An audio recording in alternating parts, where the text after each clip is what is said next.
Prosseguindo, então, na nossa mesa, eu convido Francisco José Coelho Teixeira. Teixeira é engenheiro civil, mestre em recursos hídricos, empregado público da Companhia de Gestão de Recursos Hídricos do Ceará, COGER, desde 1994. Foi coordenador dos programas do Banco Mundial, secretário adjunto de Recursos Hídricos, ambos na SRH. Foi superintendente da SOIDRA, diretor-presidente da COGER.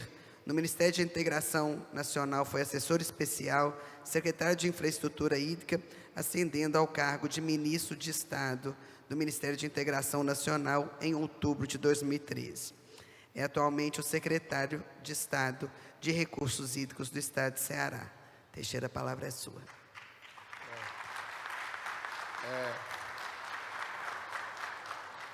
Boa tarde a todos. Cumprimento todos e todas da mesa aí no nome aí da Marília, secretária de Recursos Hídricos e Meio Ambiente de Minas Gerais. Cumprimento a todos os companheiros dos comitês de bacias aqui presentes e autoridades de estados, municípios da União.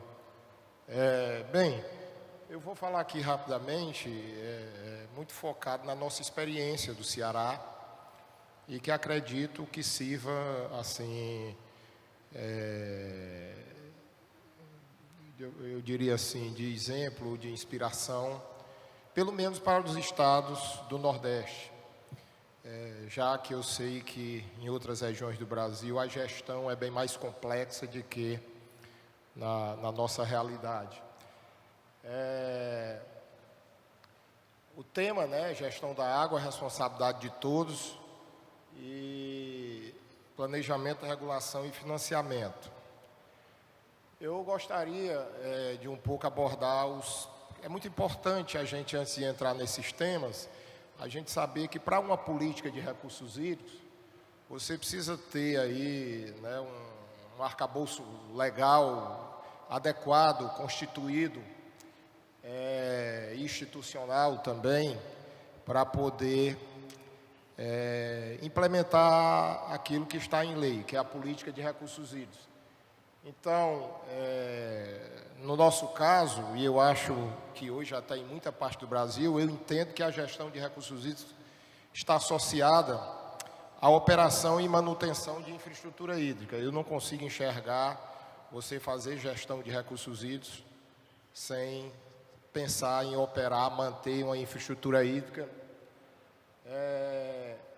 desenvolver uma gestão eficiente da oferta e da demanda, diversificar as fontes hídricas. É bom que a gente, né, saiba, entenda que nós estamos vivendo um momento de mudanças climáticas, de estabelecimento de escassez hídrica em diversas regiões do mundo, né? Vocês estão vendo o exemplo aí da Europa, novamente nos Estados Unidos, no Médio Oeste americano, no Brasil, em diversas vezes, não só no Nordeste, mas em outras regiões do Brasil.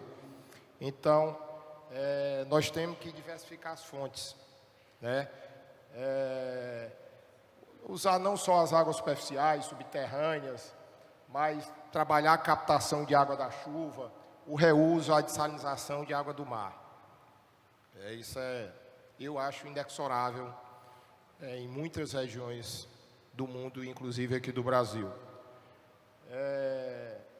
A ampliação planejada da infraestrutura hídrica e um modelo proativo de gestão de secas, principalmente nós do Nordeste que estamos submetidos a secas recorrentes, cada vez mais recorrentes, secas severas. Nós temos que nos preparar melhor para ter uma gestão menos reativa e mais proativa no que se refere às secas. Porque mesmo que você tiver uma gestão eficiente, eficaz, você sempre tem que ter uma mudança, né, de comportamento no caso das emergências. Então, nós temos que estar preparados para a emergência. No caso nosso, do Ceará, a gente, até para nortear aí os próximos 30 anos, depois de muitas versões de planos estaduais realizados, alguns planos de bacias hidrográficas, nós trabalhamos uma forma diferente, Nós mudamos até o nome, em vez de plano, chamar meramente Plano Estadual de Recursos Hídricos, Plano de Ações Estratégicas em Recursos Hídricos, dividido nesses eixos, o planejamento, a governança, a interação com outras políticas, né, a questão do tempo e do clima, que é fundamental para entender melhor a política de recursos hídricos, o gerenciamento e a infraestrutura. Nós temos esse plano elaborado com base em todos os planos que foram feitos no passado, inclusive no Pacto das Águas, que foi um plano altamente participativo, não só com os comitês, mas com outras organizações da sociedade civil e poderes públicos constituídos.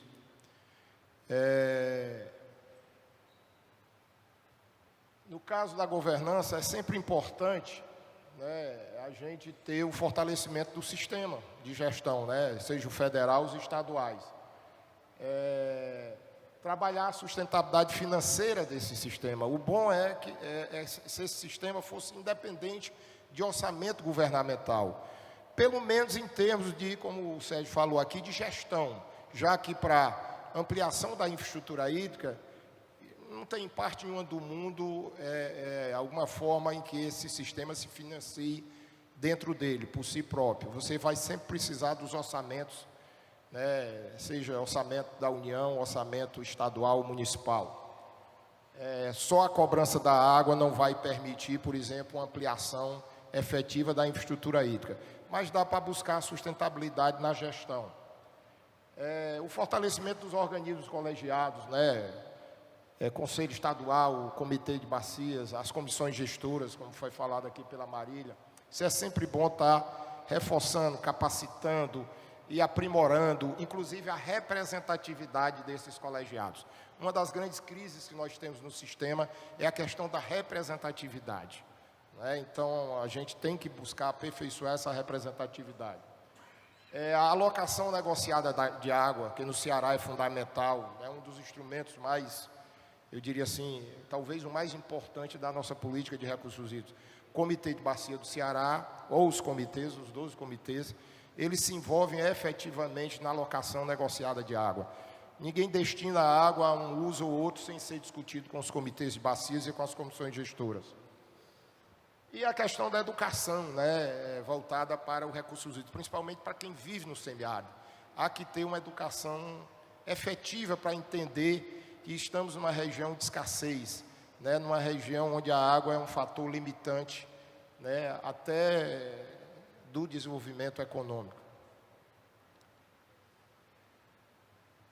Na questão do planejamento, já falei aí desse plano de ações estratégicas, mas nós temos aí, já elaboramos alguns, e outros estão sendo atualizados e alguns sendo feitos pela primeira vez, com base em todos os planos que já fizemos e nas demandas que são apresentadas, os planos das regiões hidrográficas, né, que são as bacias. No caso lá, a gente chama mais região hidrográfica, porque muita região é uma subbacia ou um conjunto de bacias. Com base nesses planos regionais, você vai aprimorando e melhorando o plano estadual. E com base também em outras demandas. Isso há uma simbiose, né, entre plano... Um plano alimenta o outro. O plano da região hidrográfica pode alimentar o plano de bacia, como o plano estadual pode também trazer subsídio para o plano de região hidrográfica. A discussão no âmbito dos comitês de bacias e do Conselho Estadual é fundamental. E levar essa discussão também para a Assembleia Legislativa do Estado. Isso é muito importante. A gente tem buscado levar tudo aquilo que a gente faz.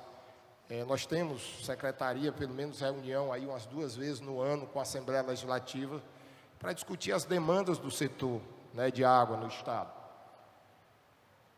Então, há que ter o envolvimento, né, desses entes, porque, gente, nós temos que entender, por mais força que os comitês de bacias têm, que o Conselho Estadual tem, como a Marília falou aqui, a política de água é uma política pública que ela permeia, né? Ela tem uma interface muito ampla com diversas políticas.